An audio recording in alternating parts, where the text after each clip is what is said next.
Leona's still available, Shyvana's still available, Renekton, a lot of these big pick champions that we've been highlighting are all there. And as we've seen already, SK deciding that Ziggs is scarier than a Leona. We'll have to see which of these supports gets their hands on it. I am expecting it to be picked. Yeah, and if we look at things now, Elise got through, picked up straight away, Fnatic having no real hesitations on that front. On the other side, that leaves the Shyvana and the Renekton here for SK Gaming, and well, Freddy can play them both. Svenskeren quite happy to take the Shyvana off into the jungle. My guess is it's time to troll. My guess, with two tanks being locked in with a Renekton and the Shyvana, we've seen Gambit going Shyvana, Dr. Mundo. Fnatic responded by going Trundle. And I think it can work for them if, Renekton has already been taken away. Soaz could pull out Karma again. I'm not convinced. It's something that he's played a few times, played at a Battle of the Atlantic, and it didn't offer the impact he wanted to. So I would expect a Trundle right now. Those two tanks also is going to give you a very clear idea that Orianna could be a pick. Yeah. If you put the ball on either of those initiators, you've got a very good combo, you've got a nice front line, you've got good protection for your back line, and a non-safe AD carry like Jinx. I think this is a little bit scary. And we see it as the Thresh that will be paired in there. Jinx, Thresh is the lane for Fnatic on the blue side. Along with that, really, and as we said before, Jinx, the champion that Reckless has played and done so well with in his first 2 games, not died up until now, as is Yellow Star statistics as well. On the other side then, for SK, they've got those 2 tanky champions in there. I guess we can expect the AD carry and support to come this round, leaving that mid lane until the very last. Yeah, that's definitely going to be the case, I think. Play it a little safer, allow yourself a counter pick. I think we're still theorizing towards Orianna, so you could even lock that in and deny that from Pekka, who is a phenomenal Orianna player himself. My question for Candy Pan is, what AD carry does he want to run? Caitlyn would be a safe long-range pick, and if the Sivir comes in, the Spell Shield will help, but you've got a lot of things that can lock Sivir down. Elise can chase you, use the Repel. If you get caught by a hook, you're in trouble. I'm not entirely convinced that's a good defensive pick. However, you throw down on the hunt, you add that to Shyvana and Renekton, and you can chase for days.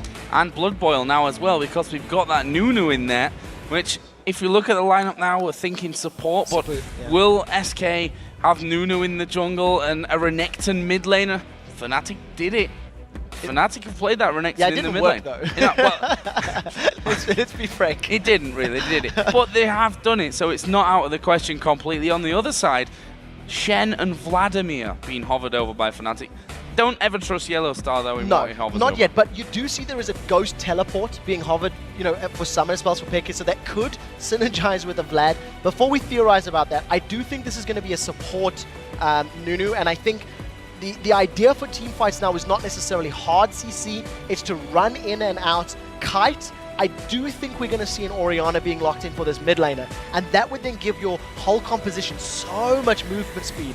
Orianna puts down her dissonance, you get on the hunt from Sivir, you get the burnout from Shyvana, and you can just chase in and out for days. The scary thing about that is the Gragas barrel. It can knock your entire team away. Shen's locked in. I haven't seen a 2014 season Shen. Safe pick for Soaz, and once again, demonstrating he's not really feeling this tank meta right now. Yeah, and the fact that Soaz hates playing Shen, we saw it actually earlier last year where Soaz said, I'm not playing Shen, you can pick Blitzcrank Yellow Star and you can play that Shen in the top lane, I'll play support this game. Don't think that'll be the same this time around though, I think it will be Soaz playing the Shen in the top lane. What are SK going to be finishing off with? And Ahri is what Enrated is currently stood with, so very much a get up in your face team from SK. Very much indeed, and I think the Ahri is a different champion to Orianna, is going to be less utility, but more, I think, pick power is what they're going for. The one thing that they lack is a hard engage. You can have Shyvana diving in there, you can have Renekton diving in there, but there's no Thresh hook, there's no Cocoon, there's one charm really. So this pick, champion pick, is to counter the 4 squishy champions of Fnatic, and in those siege situations, if anyone gets caught by a charm, that's the go button. Charm lands, you throw Renekton and Shyvana on top of it. I think I prefer Fnatic's composition. I think it does better at starting fights, it's better at disengage. However, if Renekton and Shyvana get rolling, there's not a lot of Fnatic that can stop them. Yeah, that disengage, the barrel has to be well placed to knock people away from starting things. The Flay is only going to do so much for them, so this is going to be a real interesting one. SK Gaming New lineup coming in, Enrated, a new support, former Fnatic player. Just so much on the line from this one. And, you know, Fnatic are 2-0, and the last team they want to lose their winning streak to is definitely SK Gaming. But, guys, we're going to check out who you think will win this game. And crunching the numbers, it looks like a whopping 93% of you believe that Fnatic are going to take the win today. Wow. There's not a whole lot I can do to say against that. It's heavily in favor, and rightfully so. For you guys sitting at home, you can let us know who you think will dominate today's games. Head over to lolesports.com, click on schedule, vote with those thumbs up. I think 93% probably realistic, but we've seen Alliance going 0-3. We've seen Super Hot Crew picking up victories here, so you know, it could be the other way around. SK could surprise everybody. There could be a surprise in this one, and that's what games like Fnatic versus SK seem to throw our way constantly on a regular basis. Fnatic have had the better of it recently, though, that's for sure, and we'll see if they can continue that here in this game. Here we are, in-game then, for Fnatic versus SK Gaming, the first time, 4 at least, that we'll see it this season. Yeah, we'll have to see how Enrated handles this one. When that massive backdoor happened at Katowice, he was on the team with Becky. He was celebrating along with the rest of Fnatic, and this game, he may be on the receiving end of one of those El Classico moments. Early level, we do see Fnatic once again being involved in one of these early little trades. Yellow Star throws up the hook. And then Rated judges that maybe he knew. He knew Yellow Star was going to aim because of their months of experience together. Funny thing is, we talked about it yesterday, myself and Deficio, that Enrated has always been known as this master tactician at level 1. He's brought so many different ideas to different teams over the years. And that's something that Fnatic might want to kind of shove in his face and say, don't know how much preparation you've done for us, but we're going to do something funky at level 1 here. They've already got positional advantage there on the bottom side of the river. Looks to me like it could be a bit of a bait, trying to make SK feel uncomfortable, trying to put Joe off with the amount of pings that you're throwing down on the bottom side of the map. Or it could be that late invade as well. Yeah, I think it's probably going to be the late invade. The fact that there are so many members of Fnatic grouped up around this blue buff, they want to get in there, deny that to Svenskeren, and maybe slow down his jungle presence. Typical, as we start saying that, a little trinket ward gets placed down, and that's going to reveal the members of Fnatic. So they've backed away for the time being, and it does look like they're going to default to their regular lane positions right now. Well, both Enrated and Candy Panda are in there pretty early, but they will be met as they head down by Reckless and Yellow Star. The up until now unkillable duo lane here for Fnatic. We see there the start for Svenskeren in the jungle with Shyvana will be over by the red buff. Cyanide also on the top side of the map here. He has been kicking things off with his blue, going a little bit lower there than what happened over the other side. This mid lane then, Peke on Gragas versus Jesus on the Ahri. And, you know, Ahri we also saw from the former SK mid laner Ocelot quite a lot. And while he's not there anymore, this game could still be a classic for us. Yeah, we'll have to see how Jesus plays this Ahri in the mid lane. I actually think that Ahri's got slightly better, you know, single target kill potential thanks to all of his spells. Land a good charm, follow up with the rest of your damage, and, you know, Peke could be in trouble. But because of the great early wave power that Peke's Gragas is going to have, he should be able to keep Jesus on the back foot, maybe keep him playing a little bit defensively to mitigate some of that early level pressure that could come in. One thing that's going to be annoying for Fnatic, I think, is the constant snowballs coming out from Enrated down in that bottom lane. Saying that, though, we can see that both Yellow Star and Reckless making sure that they keep a lot of damage coming the way of SK Gaming. Enrated obviously can sustain himself in terms of getting health back there by chomping down onto those minions, but other than that, he's going to run out of mana pretty quickly. Yeah, he's going to be relying on that visionary passive of his. After a couple of auto attacks or spell casts, he's allowed to cast another spell for free. So I think once the minion wave's with him, he can try get some auto attacks down, but it does also mean that the minion wave is going to start pushing. You'll notice now that if Enrated and Candy Panda get in range, they're going to slowly start shoving this wave a little bit towards Fnatic. But as it stands right now, that cannon minion's going to help them out. The one thing I do want to keep my eyes on in this particular matchup is how these bruisers do with no exhausts on the side of Fnatic and no exhaust on the side of SK. There are 3 ignites apiece. So this is definitely signaling we want to kill you, and we want to kill you quickly once we get to fights. Another interesting fact as well is, like, Taunt landing there from Soaz onto Freddy, which will give him a bit of free damage. Last time Fnatic played against the Shyvana in the jungle was game number 1 of the entire season against Gambit, where actually Diamond had a 37 CS average lead over the entire game over Cyanide. And we can see this time around with Elise in the jungle, Cyanide is actually spending a lot more time in terms of farming and leaving those lanes quiet for now. Yeah, we'll see how it works out for, you know, pressure in the late game. I almost feel like Diamond Prox spent too much time in the jungle. He should have helped out in the lanes a little bit more. In talking about the lanes that need a little bit of help, Candy Panda has been smacked in the head so many times by Reckless's rocket launcher. He keeps using that switcheroo ability, using the extended range on that rocket launcher, Fishbones I think he's called, and continually keeping Candy Panda once again playing defensively. That's an 8 CS lead already, and that could continue to grow if Reckless keeps up this focused, poke. Svenskeren using that Shyvana's ridiculously fast movement and clear speed there to get over, steal away the Wraiths, and look at this positioning, coming right around the back of Fnatic at this point, but will they actually fall for it? Candy Panda is pretty low. They've got no, as you said before, real hard CC to lock them down, but the slows may just be enough, as we do see Shyvana coming around the side. There are the Chompers coming down, but Yellow Star is already starting to take a lot of damage. The Boomerang not quite got the range there to get in and do more, and they managed to walk off. However, the flash was used from Yellow Star. Yeah, very, very crucially. I actually like the thinking from Yellow Star. He tried to land a death sentence to actually pull himself further away from Candy Panda and Enrated, but unfortunately missed the skill shot. With Summoner Spell being burned and the fact that Fnatic are still pushing this wave up, it allows them to potentially be ganked once more. Svenskeren just needs to make sure he does it in the next couple of minutes before that Summoner Spell becomes available, and ideally before they actually hit 6, when you've got the box and you've got a little bit more zone control for the Thresh. That was Svenskeren's first appearance on the map. Up until now, Cyanide has been where a lot of people will consider Spider's best, I think, out of vision the entire time. No one likes a Spider running around, and maybe even less so SK once Cyanide finally does come out of there. He's 10 CS behind though, which is the interesting story from this too, because of the fact that Svenskeren has come out of the jungle to help, but he's still that far ahead. And we'll see how it works out for the time being, because Cyanide has had no presence at all. He moved towards the top lane. Freddy was already backing away thanks to a nice deep ward.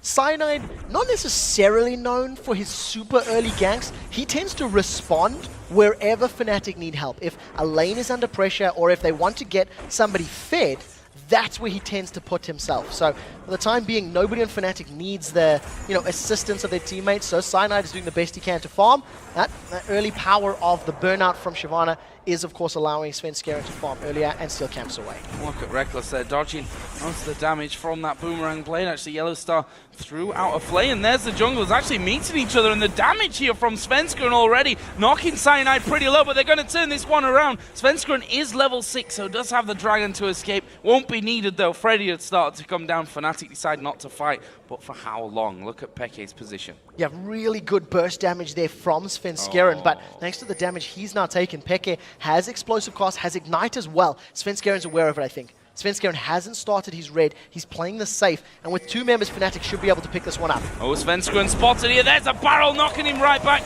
Dragon was already used. This Jesus comes in. Peke's going to go low. Finished off there. Jesus picks that one up. Cyanide did finish off Svenskeren as he exits the jungle, but again, similar to what we saw in the last game, a split-second first blood coming in before the reply. And such a good barrel from Peke. That explosive cask actually preventing Svenskeren's dragon descent from getting him out to safety. The flash body slam to apply the slow, so very good play from Fnatic. But I think that because Svenskeren knew that it was coming, he called for assistance and Jesus responded in time. So Jez is able to get himself on the board, get that kill with Ari, and is going to return to lane with a little bit of extra ability power, some cooldown reduction thanks to that Fiendish Codex, and he's going to try to control Peke just a little bit more.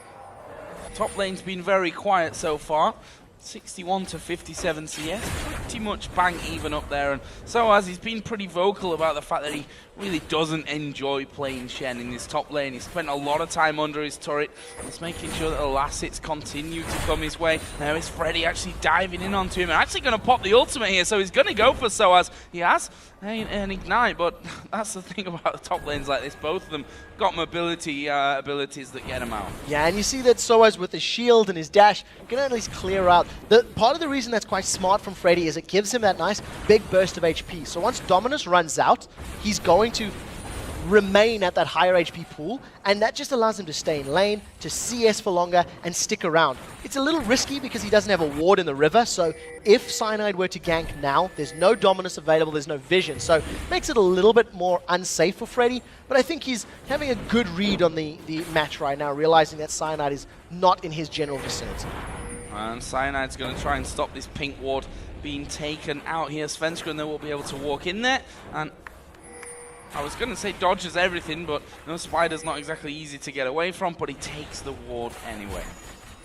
Very dramatic steal of that ward, yeah. Denial of that vision. It's about as exciting as ward takedowns get. Almost as exciting as a top lane battle, actually, at this point in time. Certainly this one. Yeah, this particular matchup right now in terms of the duo lanes, I once again just want to draw your attention to Candy Panda's CSing. He is still sitting behind, but this time round is now pushing out a little bit more from his lane. You can see he's caught up now, he's up to level 6, so his Ricochet, his Boomerang Blade is allowing him to push the wave just a little bit quicker. And you don't get the sense that Rekkles is in complete control of this lane right now as those first opening levels where Jinx's sort of damage and range will out-sustain that of Candy Panda's Sivir. You see Rekkles does take a bit of damage underneath the tower. Candy Panda drew that tower aggro, but no. Hit actually coming out onto him there. Cyanide is on the bottom side of the map as well. And he's just going to make sure that that dragon is warded up and not being taken away sneakily by Svenskeren. One thing I'd like to just make you think about as we get to this mid-game, once we start seeing Fnatic roaming and rotating to try to push down towers, SK Gaming have to be a little bit careful. Their only real wave clear comes from Ahri and from Sivir, both of whom are relatively short range. Sivir's going to be relying on that Boomerang Blade and the bouncing from the ricochets. Ahri needs to get her Orb of Deception out. Whereas, if SK start to siege up, Fnatic have got pretty good wave clear. Long-range splash damage from Rekkles' Jinx, as well as those barrels from Gragas. So, you know, defense as well as offense, the wave clear sits with Fnatic, which allows them to maybe pick more of those opportunities. It has been a bit of a slower start to this one. 11.5 minutes in currently. No dragon taken down. I kill a piece, though. And SK, if we look at the gold total there up at the top, are 500 or so in the lead at this point. And Svenskeren once again getting some deep wards in there. He wants to keep up that pressure, and the CS lead that he's actually built up at this point is at 56 to the 40 of Cyanide. Meanwhile, the mid laners are both headed back here for a bit of a shop, and looks like we're going to be seeing them coming back to lane with a little bit more to work with. Yeah, I think this is actually pretty good decision making from both teams, to be fair. There's nice natural power curves for all of the champions involved. They all scale relatively well through the mid to the late game. And I think maybe with the exception of Shen, if he just builds tanky, not being as impactful as I feel a Renekton could be in a team fight, Soaz is going to be able to split push and rely on that Stand United, which is a much better way of joining the fight than the use of teleport. So both of these teams comfortable to get to the mid to late game. And I think that's why we've seen very little pressure on the towers, very little focus on accelerating the game. They just want to get to a comfortable power item spike before they pick fights. Here we go. Cyanide moving down towards the bottom lane right now. Will they be able to sneak in there? There's no ward in that brush currently.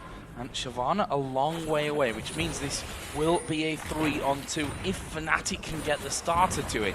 If they can get things rolling and get the initiation that they need to really lock down a second kill of this game for them. Actually, Rekkles pushing that wave up towards the turret, and SK will quite happily let it fall back somewhat here before they push that one back out. Yeah, unfortunately, I think the wave is still going to push a little bit towards Fnatic unless Rekkles keeps using that splash damage. For the time being, we're going to look for that cocoon to actually start the engagement. Cyanide has committed a lot of time to this bottom lane, and it doesn't look like Rekkles has got the memo because he continues to push the wave up. There was a ward put in that secondary bush, so if Cyanide had pushed a little further up, yeah, would have been given away his position, and fortunately decides to back away. So that's about 30 or 40 seconds, for all intents and purposes, wasted right now.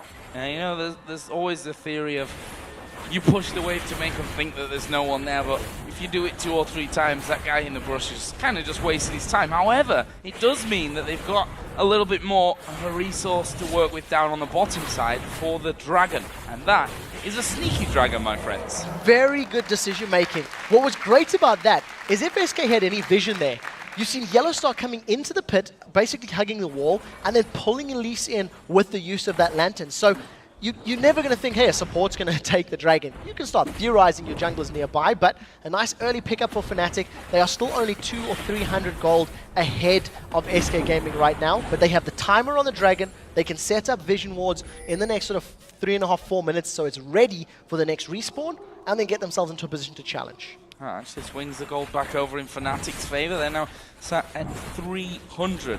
The advantage as both mid laners get their blue buff. Should talk about their items now because they're both finished off their first big pickups. Athene's Unholy Grail for Peke and the Deathfire Grasp over for Jezza. So he's going to be looking to burst that single target down. And for him, he'll be probably hoping that that person is Peke. Yeah, Peke or Reckless, I think, once we start seeing these next dragon fights. And I almost prefer an Ahri in this situation as opposed to a LeBlanc, because I think that not only is Ahri maybe a little bit safer with 3 charges. Oh, they've caught Jezza. There's a barrel coming in, and we've got Elise there as well. And actually, Jezza's using a charge to try and get away. Peke completely predicting that one. The barrel rolls in, and just as we were talking about the DFG and the ability for Jezza to single someone out, Fnatic counter it with a kill. Very well played by Cyanide. Just that additional burst in the spider form in conjunction with Peke's Gragas allows them to secure that one. And another kill sitting for Fnatic. So they're 2-1 up as far as the kills are concerned. Jezza's going to be a little bit more cautious, maybe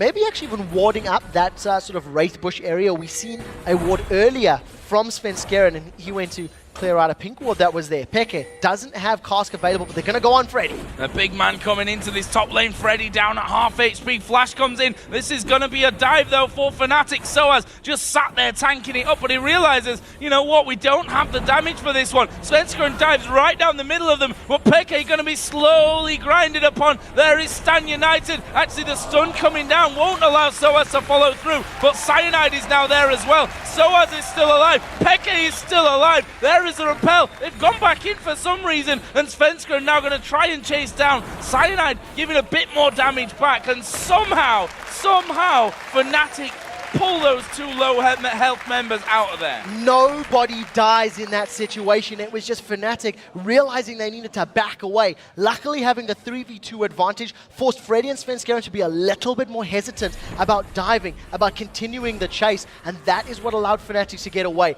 It was a brave move stepping back forward for Soaz, but it worked in his favor because the barrel was right on top of him. He put a big signal for SK saying, if you want to go for Soaz, you need to take more poke. My body slam should be available on cooldown, and, you know, calling your bluff, basically. At the end of the day, nobody goes down. While it was happening, there was also a lot of movement in the bottom lane. So we may have to keep our eyes on Candy Panda and Rated versus Reckless and Yellowstar. They were moving towards the river, putting a lot of wards down. That's a ring of vision that Yellowstar is putting down in anticipation of ganks and rotation, or roams rather, from Jezza's Ahri. There was the hook coming out from Yellowstar, and well, and Rated simply just dodging away from that one. Here is Cyanide making a return to the top lane. And we're going to see Svenskeren doing exactly the same in here as well. They tried to dive last time around. It cost them a lot of health and almost 2 lives. Are they going to go for that one again? It doesn't look like it. Cyanide has backed off. Yeah, in that previous dive, I think Peke, they overestimated the damage they were going to put down. There was no explosive cost available, and it didn't catch out, unfortunately. Svenskeren is still hanging around in the top lane, while Reckless is getting a lot of damage on the tower. Great spell shield from Candy Panda. Perfectly timed. Here comes the absolute zero. The flame chompers are at the back. And Rated goes low. There's a kill from Reckless. And again, we see the super mega death rocket paying dividends for Reckless. They get that kill. Are they going to be able to force the turret down though with this wave? The wave is coming up there behind them. We see Candy Panda at just over half HP. He's got a Vamp Scepter to try and bring some of that HP back, but I feel he has to back off with the CC that Yellowstar could throw his way. Yeah, there's nothing that he can really do. Now, Get Excited from Reckless may get him in range to put some damage down. Great spell shield, but if the hook had come immediately after, that would have caught Candy Panda. Freddy has no dominance available, and he dodges. That was close. Let me rephrase. He Cyanide did missed. dodge it, yeah. Yeah, Cyanide missed that one. They've caught Candy. They have caught Candy Panda. Have they got the damage to finish him off? Yes, they have. Just about. Reckless gets that one. The movement speed going to send him packing as Svenskeren tries to chase down. And I tell you what, Svenskeren needs to be a little careful there. They realized that Nunu was coming back into lane though and decide enough is enough for us there. Again, Reckless 2-0-0. Great coordination between those two. Yellowstar was backing away down the lane, used the Lantern to save Reckless. Now, we'll talk about that in a second as you see Cyanide is hanging around by the Wraith Bush. If the Explosive Cask knocks Jezz's towards the lane, Cyanide could jump in there. He should just smite this and steal it away. Doesn't even need to. Doesn't even need to. Svenskeren going to go aggressive onto him. There was... Oh, I was going to say the push coming in, and there's the barrel. Wow! That combo from Xpeke. I thought the ultimate had come out at first when half health was gone, but no, that was just the combo of the body slam and the barrel rolling in onto him. That's the power of this Gragas right now. Svenskeren and Cyanide again going head-to-head in the jungle. Cyanide realizes that Pekka can respond and back him up, and that's why Cyanide's playing so brave in that particular situation. Thanks to getting the bottom tower, Yellowstar and Reckless now start the snowball rolling. They roam to mid lane. They get the tower, and you know, when you've got a rod that's needlessly large, that's where Pekka's burst is going to come from, hitting every single ability and barrel. This is going to be another tower for Fnatic. Jinx on towers is never a good sign. Absolutely ripping through there with the items that he's actually got. And we can see that Fnatic going to back away. There's a blue buff for the taking there. We'll see who that actually goes to. We expect it is Cyanide's. Yep. SK actually sat in the tri-bush there, maybe trying to set something up, but Dragon is live. 2 turrets have gone down in that mid lane. The kills went Fnatic's way, and SK, this is going to have to be a steal for them possibly. No, they're going to muscle in there. Stand United is available for Soaz, so if Cyanide were to go in and try to steal this one, we could see Soaz channeling on him. They've caught Enrated! They've caught Enrated. Chomper's going down. The box is in position. He's dead. Svenskeren dives in, but he's far too low for that one, and Fnatic may want to keep chasing through from this one. Soaz at the front. Let's see if he can land it. There's a barrel from Peke to the side. This is going to be a whitewash. Freddy just about getting away, but Reckless and Peke continue to chase. Oh, so low. And there's a finisher. Jinx again coming up big. And Soaz is not done yet. Ulti pop by Candy Panda to get him out of taunt range. 4 for nothing. The rest of Fnatic are just going to turn around. If they stick on this tower, they can pick it up, alternatively fall back to the Dragon, and all it boils down to is better positioning and better initiation power. The hook there landed. The only initiation that SK has here is a charm. That's the only CC they have to offer. The rest of it is running around, running in circles and trying to prolong a team fight to win. SK cannot afford to get caught out. They cannot afford to be the ones initiated upon because they don't react well enough to it. I don't want to be a bit of a curse here for both Reckless and Yellowstar, but they still haven't died this season in the LCS. Let's watch that Fire Dragon again. And this is the same case. Enrated caught out by that death sentence that we talked about. The only ability that SK Gaming has to lock people in place is the charm. And thanks to Peke, great read of the situation, lands the cask, knocking both Freddy and Jesus towards his team.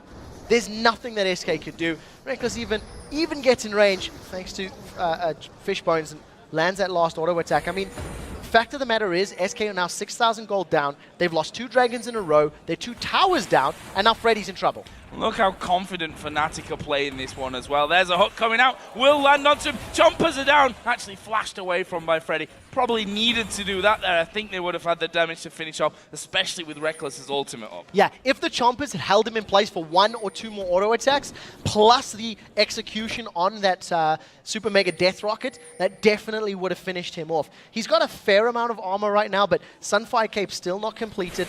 Does have Dominus available, but no flash if Yellowstar were to land yet another death sentence. Look how fast they're pushing through these waves now. And he's going to have to try and hold this one here, Freddy. Svenskeren's actually on the side of things, but look at Reckless. Look at that tower and its health. Or no health, I should probably is more to the point. That goes down super quickly, and they can continue to push here. Look at the rest of Fnatic. They've caught 2 SK. Oh, is there a barrel coming in here from Peke from the side? Surely will do at some point. Jesus is at half HP. There's the barrel. It actually knocks Jesus away from things, but Reckless picked up the kill nonetheless onto Freddy, and that that is turret number 5 going down here for Fnatic. Now we do see Candy Panda and Narrator trying to do some form of split push, but this is 2 members against Soaz. Soaz should be able to tank up a little bit of damage. The rest of Fnatic, they're on the inhibitor turrets. Yeah, and are they going to stop from this one? The minions actually not really there with them, but the damage that they can throw down here is absolutely unstoppable. The bottom lane, there's no way you can get past Soaz to take the tower when he can just taunt you into it up there. Charm actually landing here onto Peke. That could be dangerous for him. A hook lands onto Svenskeren. He gets played back. Here comes Reckless once again, and it's Peke actually with the ignite that picks that one up. But they get the inhib. They go back meanwhile down at the bottom lane. Not only couldn't SK push that turret down, but they couldn't survive the push back from Fnatic. They lost Enrated in the process. Cyanide and Soaz able to defend the tower, pick themselves up a kill. Fnatic are 12-1 up right now, and part of the reason they've got so much control, and part of the reason that they're doing so incredibly well here, is the attack speed that comes out of Jinx. We'll get to that in a second. As long story short, Enrated just gets caught by too much CC. Very good repel from Cyanide. Just lands that last little venomous bite. And, you know, SK were trying to recall, SK were trying to get back when they were caught out. If you look at Jinx when she's got a minigun, out and shooting down, there's a massive attack speed boost that gets added with each consecutive shot, and it allows you to shred through towers. Candy Panda, I'm sorry, dude, you're dead. Yeah, he's got a spell shield, but that's only going to block one for him. It actually turns out pretty decent until the fat man arrives from the side. Peke gets one, the other one goes over to Cyanide. That's another turret, I'm afraid. A little bit, a lot overextended. There was no vision for SK. Candy Panda shouldn't have been there. Candy Panda should not have been that far up, knowing how far ahead Fnatic are, knowing how little control they have over the map. And I think SK almost got lulled into thinking, well, they got our inhibitor, they got the towers. Surely they've recalled. Surely they've backed off to spend those copious amounts of gold that they've earned. Soaz recalling right in front of Svenskeren, can't even challenge. If we actually take a look at the gold differences between these individual lanes, there's one death on the board here for Peke, and it's in the mid lane. And he is currently 3,000 gold ahead of Jez's. Reckless, on the other hand, you're sitting, what's that, 4,000, if my math isn't terrible? Well, 3.5. Massive numbers. Arithmetic. I don't know why I do it. It's not worth it. But that just tells your story. And if you're a full item or a full ingredient behind, you are so much harder pressed to win team fights. We're only 25 minutes into this game as well, let's not forget. 14-1 in kills. That's a pretty ridiculous total to have here at this level of the game. 7-1 in turrets. The gold is just miles ahead for Fnatic, and they are going to keep pushing. I don't know what Svenskeren is doing. Unless he wants to pick a fight coming in from the side, all he's done is given Fnatic free time to deal damage to this turret. Svenskeren is still floating outside. They've caught Jesus. They're going straight in there. Barrel comes down. Jesus actually falls there to Reckless. That's going to mean he can get in. Super Mega Death Rocket comes through. It's actually an auto attack that gets that one. Double kill coming down. Another one will be picked up by Cyanide. Hook gonna miss, but it doesn't matter. Candy Panda's not gonna escape. Oh, smart. Pulls the barrier. Zap comes through, but not got the range. Fnatic don't care. They want the tower. Now they're going to be able to pick this one up. They can get onto the inhibitor as well. There are super minions up in the top lane and 3 members still down, but there's only 15-second death timers right now. It is still 26 minutes into this game. Fnatic need to be a little bit careful if they decide to stick around. I think wisely, backing away is the right decision. They were low on HP. They do not want to give up those massive kill bonus sprees over to SK Gaming. And when you consider the only member to have died is Peke, that's a good decision, and this is basically how it starts. Look at the damage that gets caught to Jez's. Even though they don't, connect the hook with him, the zap, auto attack, and explosive cast. I mean, that's 3 abilities. Basically kills him from the fight immediately, and it's just a cleaning crew. They came in like a wrecking ball, quite literally, and Reckless just wrecked them under the tower. Wow, you really wrecked that one, didn't you? Reckless, this was actually pretty smart, pretty awesome from Candy Panda, but in the end didn't quite make awesome runaway. Didn't make that much of a difference, yeah, is what I guess I'm trying to say with that one. But fighting an uphill battle, I think, is maybe even a slight understatement here from SK's side of things. Looking down the scoreboard, 9 assists for Soaz, not been able to pick up any kills, but he's not died either. 5-0-4 on Cyanide, 4-1-5 on Peke. Again, Reckless, 8-0-3. And Yellow Star, 0-0-11. For the record, Reckless and Yellow Star, still 0 deaths between the two of them over 3 games in the LCS against Gambit, Alliance, and SK Gaming. You talked about this being an uphill battle for SK. That hill is Mount Everest right now. 15,000 gold down. They have no control over the map. They can barely get into their own jungle. They've got their own blue buff, which is great, and they're diving on Soaz, and it's not going to be enough. Yeah, actually, they've got Reckless in there as well, but Svensson may have bitten off a little bit more than he can chew. They're going to just focus him straight out of there. Peke gets that kill. Reckless going to keep chasing through. Can they grab anyone else? Yellow Star queues up the hook, but Freddy flashed it. That definitely would have connected as well. If that flash hadn't come down, Freddy would have been caught and pulled backwards. Now, with Super Minions still pushing the top lane, I believe, as well as in the middle lane, they're going to focus their attention on bottom. Soaz can recall, heal, and join the fight on whoever dives with that Stand United, and I'm expecting that to be the story. They're actually doing it on Reckless. What comes through? Stand United is there. They're going to go for Freddy first of all. No, they're not. They're going to the backline. There goes the ultimate out of Reckless. He picks himself the 9th kill of the game, and he's going to keep chasing it onto Freddy, who's got his ultimate running, but that won't be enough to save his life. It's Peke that picks that one up, and Fnatic want more kills. The taunt landing on towards Jesus. Peke is keeping him on the fountain and pulling him off the fountain. There's another one for Reckless. Svensson gets back on, but the hook lands onto him. There's the kill coming back onto Soaz from the laser on the fountain, but it doesn't matter. That's the ace for Fnatic. And in the first El Classico of the 2014 season, Fnatic absolutely wiped the floor with SK Gaming. There is very little to say about this game with the exception of get wrecked. Fnatic once again demonstrating crisp, clear communication, rotating for objectives, pushing lanes. Tower after tower fell, and I really feel that Jinx is a ban-worthy champion against this Fnatic squad. It offers everything. You've got wave clear, you've got tower killing power, you have CC. I mean, you have to put Reckless on a different champion. Yeah, he's still going to do well, but you're not going to get quite as wrecked, basically. I know I'm saying, dude, he hasn't died in 3 games. I mean, he truly is that good. I really believe it's that deserved. Well, we wondered how the hype was going to fit to his performance, whether the points were going to cross on that one. I think a few of those questions have already been answered with the game. Just to run through his scores from the first 3 games here: 8-0-9 against Gambit, 7-0-5 against Alliance, and here 11-0-6 against SK Gaming. Yellow Star, 0-0-15 as Annie, 1-0-8 as Leona, and 0-0-16 as Thresh. Their KDA between them is just not even funny anymore. I also owe Yellow Star basically an apology for one thing. I did not rate him very highly as a support in the summer split of the LCS. When he transitioned to that position and Pushu took over an AD carry, I felt he got caught too often, and I wasn't feeling his impact in games. Battle Atlantic things stepped up, and now in the LCS, these last 3 matches, Yellow Star is a massive part of the reason Reckless is doing so well. His zoning is the best I've seen out of any support. Yesterday on Annie, he kept Genji and Edward completely at bay. Now on Thresh, once again, the threat of the hooks, and he lands so many of them at key points. I feel that Yellow Star has stepped up his support game immensely over the course of the last few months, and that is a terrifying bottom lane here in Europe. Someone that we've overlooked a little bit just because of those ridiculous scores from the bottom lane is Soaz in the top lane. Mr. Reliable he was, and when he had bad games, Fnatic tended not to do so well. If you look at his plain Trundle in the first game, doing so well with him, brought out the Renekton, not a champion that he really liked to play in the past. Bringing out Shen here, a champion which he's openly gone out to avoid by playing a support Blitzcrank in the summer split.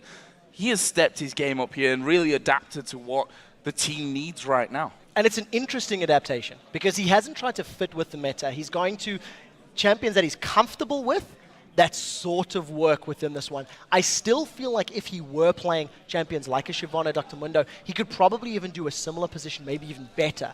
But you know what? It's working for them. The Trundle pick was phenomenal. I think they can pull that out now at any time as well. If you see those tanks coming in and you need that, Pillar of Ice for some zone control, it works with the composition. So it's great to have that in your pocket, and it's also good to show everybody else, Shen still works. Yeah. When the rest of your team gets super far ahead, but he can still fit, he can still work. If they'd shut him down harder or the other lanes hadn't fallen so far behind, maybe he would have been outscaled. But the game didn't go that far. Well, we're all wondering who's going to stop Fnatic and when that'll be. We'll be finding that out in what looks like the coming weeks, maybe, the way that Fnatic have been playing the last 2 days, guys. We're going to be AFK for just a moment, but when we return, Shox and Demon will be talking to Reckless from Fnatic. Then it's time for RNA's Millennium to battle Diamond and Gambit. Will Millennium